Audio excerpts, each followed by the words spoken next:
1982 के पहले भारत में रैशनलिस्ट एसोसिएशन काम करती थी।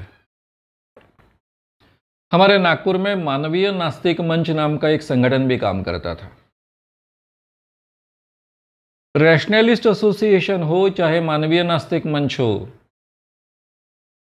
ये संगठन अंधविश्वास के खिलाफ जो काम करते थे, उनकी पहली शर्त थी कि इस संगठन का अगर सदस्य बनना है तो आपने धर्म को नहीं मानना चाहिए और भगवान पर विश्वास नहीं रखना चाहिए। दूसरा, यह संगठन शुरुआत में ही कहते थे कि इस दुनिया में भगवान नहीं है। धर्म के बारे में बहुत ज़्यादा नहीं बोलते थे, लेकिन धर्म के बारे में ये तो संदेश, ये तो मैसेज लोगों तक पहुंच ही जाता था कि ये लोग धर्म को मानने वाले नहीं हैं। बी प्रेमानंद का दौरा पुणे में आया था, तब मैं किर्लोस्कर में काम कर रहा था। यह शायद 1982 की शुरुआत की बात है या फिर 1981 की बात है।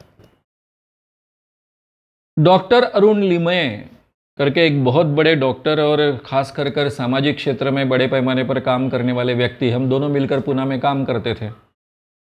आज वो इस दुनिया में नहीं है।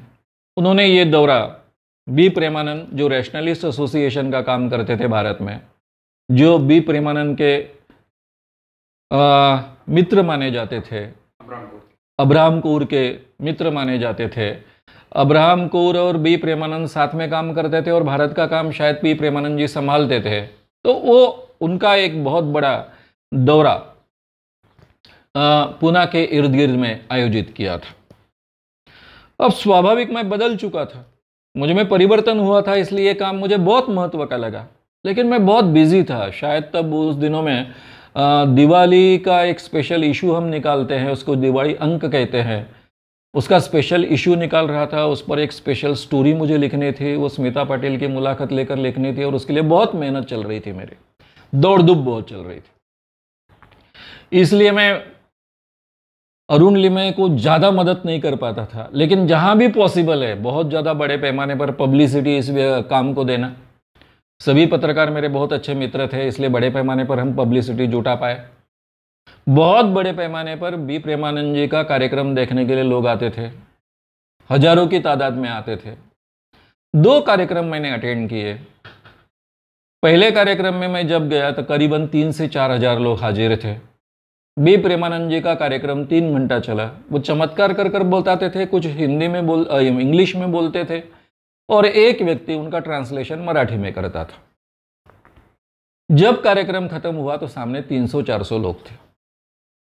3 घंटे का कार्यक्रम है, 3 से 4 हजार लोग आए और इतने चमत्कार कर बता रहे, कम से कम 25 से 30 चमत्कार वो कर बताते थे, उसके पीछे का साइंस बताते थे और उसके साथ में कुछ बातें रखते थे, और बचे 300-400 लोग।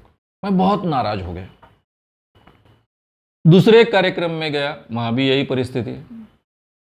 मुझे इतना बुरा लग रहा था, क्योंकि ये सब पब्लिसिटी तो मैंने बड़े पैमाने पर मैनेज की थी, सभी पत्रकारों की मदद मुझे मिली थी, इसलिए इतने बड़े पैमाने पर लोग आते थे। लेकिन उसका आउटपुट कुछ अच्छा निकल नहीं रहा था।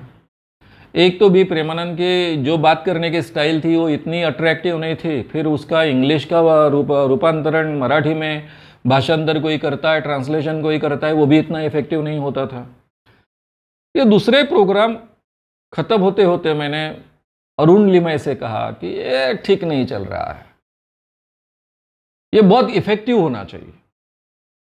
अब प्रेमानंद जी इफेक्टिव तो नहीं बोल सकते, तो उसके लिए अपन कुछ नहीं कर सकते, लेकिन कम से कम मराठी में भाषांतरित करने वाला, ट्रांसलेट करने वाला जो व्यक्ति है वो बहुत इफेक्टिव चाहिए, लोगों को पकड़ कर रखे ऐसा चाहिए। अरुण लिमये थोड़ा चिढ़ गए, बोले तेरे को तो समय नहीं है, तेरा तो करियर है, दिवाली इशू है, अब तू अच्छा वक्ता है, तू अगर यहां नहीं बोलेगा तो कौन बोलेगा? मैं तो बोल नहीं सकता। वो कैंसर की ऐसी स्टेज में थे कि वो ज़्यादा बोल नहीं पाते थे। बाद में तुरंत कुछ दिनों बाद वो गए, इस दुनिया छोड़कर गए। तुझे तो मालूम है मेरी अवस्था क्या है, मैं तो बहुत ज़्यादा बात नहीं कर सकता है, फिर कौन करेगा? वो बात मुझे कहीं तो भी चुभ गई थी, बहुत बुरी तरह से चुभ गई थी। लेकिन प्रेमानंद जी के ये जो 2 कार्यक्रम मैंने अटेंड किए और उसकी जो रिएक्शन मैंने लोगों के मुंह से सुनी, तभी मुझे लगा था कि इस ढंग से काम करना ठीक नहीं है। ये मेरे दिमाग में बैठ गया था।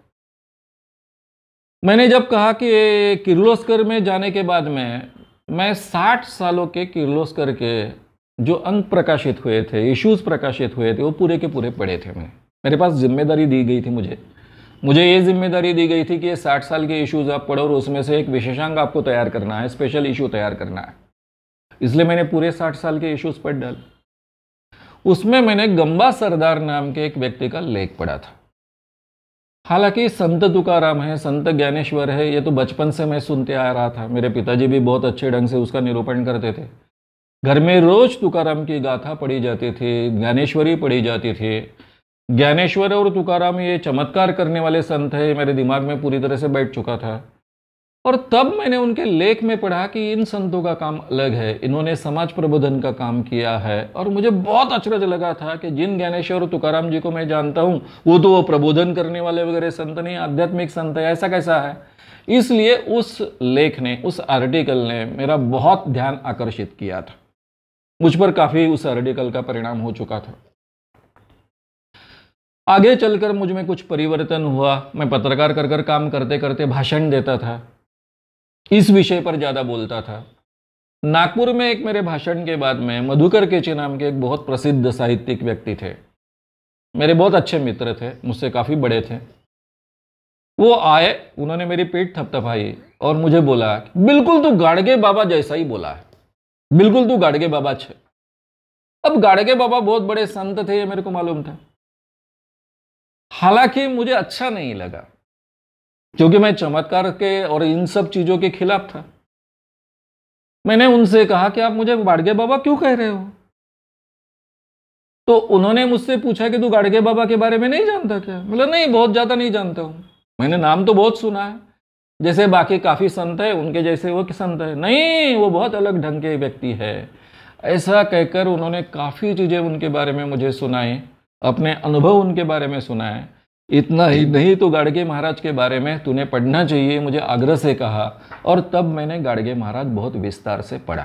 प्रबोधनकार ठाकरे, जो बाला साहब ठाकरे शिवसेना के प्रमुख हैं, उनके पिताजी महाराष्ट्र के बहुत ही जाने माने व्यक्ति रह चुके हैं, विद्वान रह चुके हैं।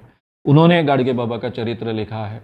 गोनी दांडेकर नाम के एक बहुत प्रसिद्ध व्यक्ति है, उन्होंने भी गाड़गे महाराज का चरित्र लिखा है। वो चरित्र मैंने पढ़ा। ये मधुकर जी केचे की ओर से बहुत बारीक बारीक चीज़ें जानने की कोशिश की। उन्होंने भी बहुत आत्मीयता से काफ़ी बातें मुझे गाड़गे महाराज के बारे में बताई। और मेरे दिमाग में अलग ढंग के गाड़गे महाराज और पूरा का पूरा ये ज्ञानेश्वर तुकाराम से लेकर आने वाली ये वारकरी संप्रदाय की जो परंपरा है, इसका एक अलग चित्र मेरे दिमाग के सामने खड़ा हुआ। तुकडोजी महाराज को मैं जानता था, मेरे पिताजी के वो मित्र थे। उन्होंने जो ग्राम गीता लिखी वो बहुत ही प्रोग्रेसिव ग्राम गीता है। अंधविश्वास के खिलाफ उसमें बातें बहुत कड़ी कही गई है। बहुत बड़ा प्रबोधन करने का काम इस ग्राम गीता ने किया है। वो ग्राम गीता मैं पढ़ चुका था, लेकिन उन दिनों में मैं अंधविश्वासी था, इसलिए उसकी मुझे कीमत तब पता नहीं चली थी, क्योंकि उसके ऊपर मुझे एक निबंध लिखना था, एक एसे लिखना था। उस एसे का प्राइज भी मुझे मिला। मैंने वो एसे लिखा भी, उसमें काफ़ी तारीफ भी की, लेकिन तब उसके अंधविश्वास के विचारों को मैंने ज़्यादा महत्व नहीं दिया था, क्योंकि मुझे वो समझ में ही नहीं आए थे सही माने में देखा जाए तो, क्योंकि मैं खुद अंधविश्वासी था। इसलिए ये सब बातें सच होगी ऐसा मुझे लगा भी नहीं था उन दिनों में। लेकिन गाड़गे महाराज के बारे में मुझे कुछ पता नहीं था, इसलिए अभी मैंने नए तरीके से तुकडोजी महाराज को भी समझने का प्रयास किया और एक थोड़ी पृष्ठभूमि तैयार हो चुकी थी। दिसंबर में जब मैंने निर्णय लिया कि मुझे ये काम अंधविश्वास के खिलाफ का काम करना है, तब ऑलरेडी मानवीय नास्तिक मंच ने और रैशनलिस्ट एसोसिएशन ने मिलकर विदर्भ में एक दौरा आयोजित किया था, बी प्रेमानंद जी का ही। अब उनके 2 व्याख्यान तो मैं सुन चुका था, लेकिन उसमें मैं बहुत ज्यादा एक्टिवली शरीक नहीं था पूना में। अभी मेरे तरफ ये जिम्मेदारी आ गई। सबने कहा कि अभी तो तुम नौकरी में नहीं हो, क्योंकि आखिरी का महीने का पगार तो मुझे मिलने वाला था, लेकिन प्रेस में जाने की जरूरत नहीं थी दिसंबर का। तो मैंने सोचा प्रेस में क्यों जाने का, फिर चलो अपन इस काम में भिड़ जाए। और मैंने ये जिम्मेदारी अपने ओर ली, बी प्रेमानंद का दौरा पूरे करने की। बी प्रेमानंद जी अपनी बात रखते थे, 25-30 चमत्कार लोगों को कर बताते थे। मैं उसका मराठी में भाषांतर करता था, ट्रांसलेशन करता था। धीरे धीरे मेरे ध्यान में आ गया कि लोगों की रिएक्शन, जो मुझे पुणे में ध्यान में आया था, वो ज़्यादा तीव्रता से अभी ध्यान में आना लग गया कि लोगों की रिएक्शन आती है।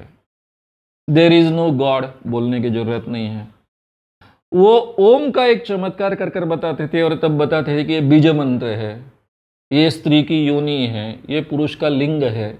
अभी ओम जैसे पवित्र चीज में स्त्री लिंग और पुरुष लिंग या योनि बताना इन लोगों को बहुत कुछ बुरा लगता था।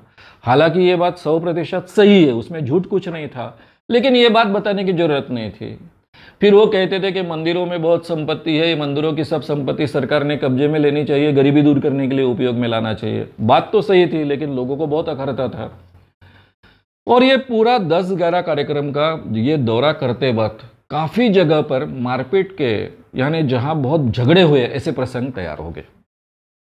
अब विदर्भ के लोग मुझे बहुत मानते थे, मैं तरुण भारत का राइटर रह चुका था, इसलिए गांव-गांव के लोग मुझे पर्सनली पहचानते थे, और मैं वहाँ होने के कारण किसी ने मारने की हिम्मत नहीं की, लेकिन मैंने 2 जगह उनको बचाने का काम किया। और तब मेरे दिमाग में पूरी तरह से बैठ गया कि अगर आपको काम करना है ना, मुझे काम करना है, समाज में लोगों को बदलना है, तो इस ढंग से काम नहीं करना चाहिए।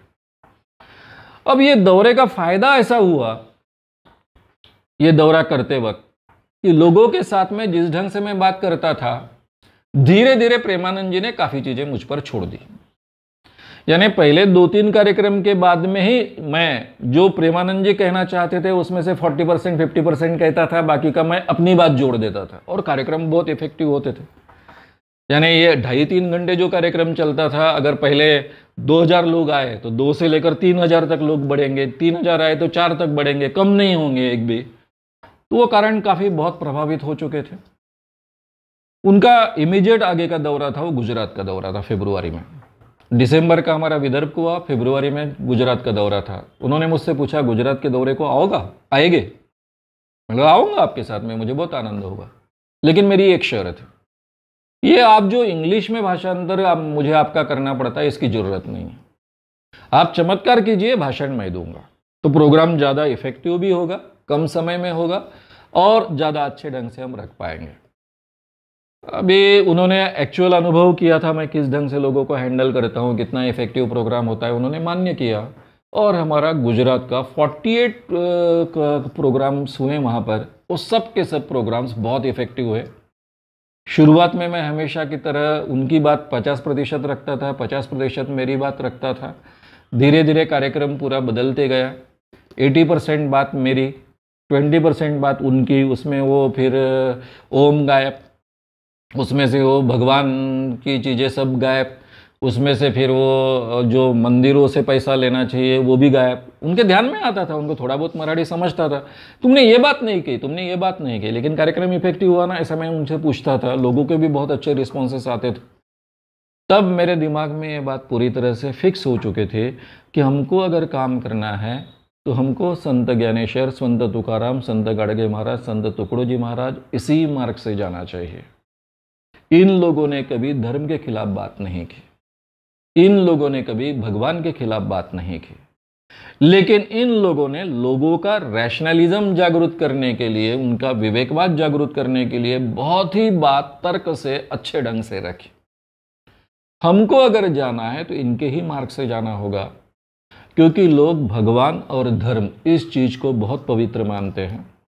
सब जो भी जिंदगी में, जो भी मानवीय जीवन में अच्छाइयाँ है, उसका प्रतीक मानते हैं।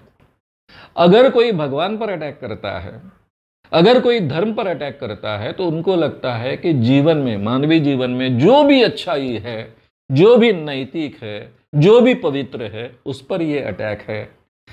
और आदमी में परिवर्तन करने का एक ही मार्ग हो सकता है, उसको समझाओ, उसकी तर्क बुद्धि जागरूक करो, नए विचार स्वीकारने के लिए उसको प्रवृत्त करो। होता क्या है कि भगवान और धर्म पर जब अटैक होता है तो आदमी सुनना ही बंद कर देता है, वो सुनेगा ही नहीं, तो नया विचार कैसा स्वीकारेगा, अपने आप में परिवर्तन कैसा करेगा? और इस कारण लोग खिलाफ हो जाते हैं। इसलिए मेरे ध्यान में आ चुका था, हालांकि इसके लिए मैं हमेशा धन्यवाद देता हूँ बी प्रेमानंद जी को, क्योंकि उनके कारण किस दिशा से नहीं जाना चाहिए मुझे बहुत अच्छे ढंग से पता चला।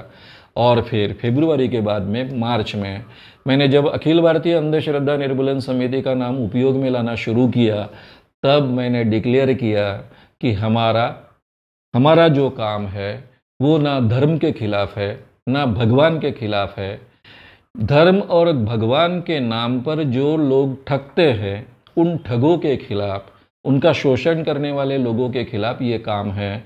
ऐसे ढंग से ये बात कहते कहते हमने इस काम की शुरुआत की। ये दुनिया का पहला ऑर्गेनाइजेशन है जो कहता है कि हमारा धर्म और भगवान को कोई विरोध नहीं, उसके खिलाफ हमारा काम नहीं। लेकिन भगवान और धर्म के नाम पर जो ठगने का काम चलता है, लोगों का शोषण करने का काम चलता है, उसके खिलाफ हमारा आंदोलन है। ऐसा कहकर गए 35 सालों से, अभी 36 साल पूरे हो गए हम काम कर रहे हैं। लाखों लोग इसमें से बदल पाए हैं। मेरे संगठन में कोई भी सदस्य बन सकता है। भगवान मानने वाला आदमी सदस्य बन सकता है, धर्म मानने वाला सदस्य बन सकता है, कोई नास्तिक है वो भी सदस्य बन सकता है, कोई धर्म को नहीं मानता वो भी सदस्य बन सकता है। लेकिन हम हमारे स्टेज पर से धर्म के और भगवान के खिलाफ कोई बात नहीं करते हैं। लोगों को उनकी जो व्यावहारिक उनकी जीवन की बातें हैं, उसके पीछे का साइंस उनको समझाते हैं। अंधविश्वास की जो चीज़ें हैं उसके पीछे जो सही साइंस है उन तक पहुंचाते हैं और उनको परिवर्तन अपने आप में लाने के लिए प्रवृत्त करते हैं। और मैं आज बड़े आत्मविश्वास के साथ ये कह सकता हूँ कि गए 35 सालों के अथक परिश्रम के कारण हम कई लाखों लोगों को, करोड़ के आसपास लोगों को बदल पाए हैं। यही इस काम का सबसे बड़ा यश है, यही सबसे बड़ी यशस्विता है। अगर आपको ये वीडियो पसंद आया हो तो उसे लाइक और शेयर करना ना भूलें। चैनल को सब्सक्राइब करने के लिए और नोटिफिकेशंस पाने के लिए कृपया बेल आइकन दबाएं।